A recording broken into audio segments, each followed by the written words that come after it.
बाजार तालुक्यात येणाऱ्या मेघा नदीला आलेल्या विनाशकारी पुरामुळे जनजीवन विस्कळीत झाले। शिरसगाव ब्राह्मणवाडा रस्त्यावरच्या पुलावरून पाणी वाहत असल्यामुळे या भागात संपर्क पूर्णपणे तुटला आहे।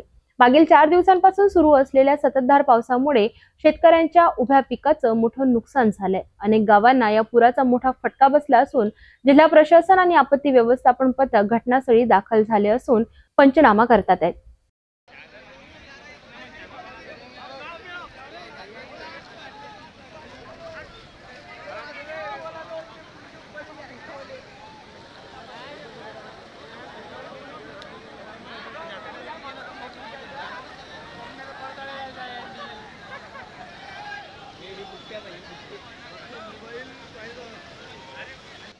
अमरावती जिल्ह्यातील चांदूर बाजार तालुक्यात सध्या पूरस्थितीमुळे हाहाकार माजला आहे। गेल्या 4 दिवसांपासून सुरू असलेल्या मुसळधार पावसामुळे मेघा नदीला पूर आला आहे, ज्यामुळे शिरसगाव येथील ब्राह्मणवाडा रस्त्यावरचा पूल पाण्याखाली गेला आहे। यामुळे या गावांचा संपर्क पूर्णपणे तुटला आहे। पुराच्या पाण्यामुळे करजगाव, शिरसगाव, ब्राह्मणवाडा, थडी, देऊरवाडा आणि काजडी या गावांना मोठा फटका बसला आहे। अनेक घरांमध्ये पाणी शिरलं आहे, तर शेतात उभ्या असलेल्या सोयाबीन, कपाशी आणि भाजीपाला पिकांचं मोठ्या प्रमाणात नुकसान झालं आहे। स्थानिक शेतकऱ्यांनी दिलेल्या माहितीनुसार अनेक वर्षांनी अशा प्रकारचा पूर आला आहे असं सांगितलंय।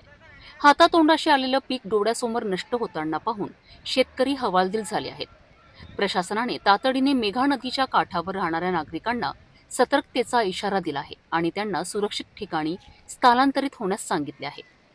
परिस्थितीचं गांभीर्य लक्षात घेऊन जिल्हा प्रशासनाकडून आपत्ती व्यवस्थापक पथक घटनास्थळी दाखल झाले आहेत। अचलपूरचे उपविभागीय अधिकारी बळवंत अरखराव यांनी तातडीने नुकसानीचा पंचनामा करण्याचे आदेश दिले आहेत। या पंचनाम्यानंतर शेतकऱ्यांना योग्य ती मदत जाहीर होण्याची शक्यता आहे।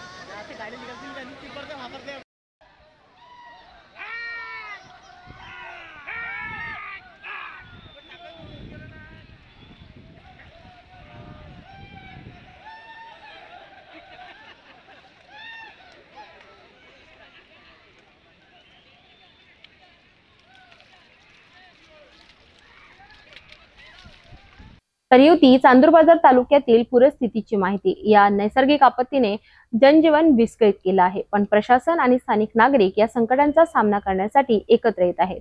पूरग्रस्त शेतकऱ्यांना तातडीने मदत मिळावी अशीच अपेक्षा।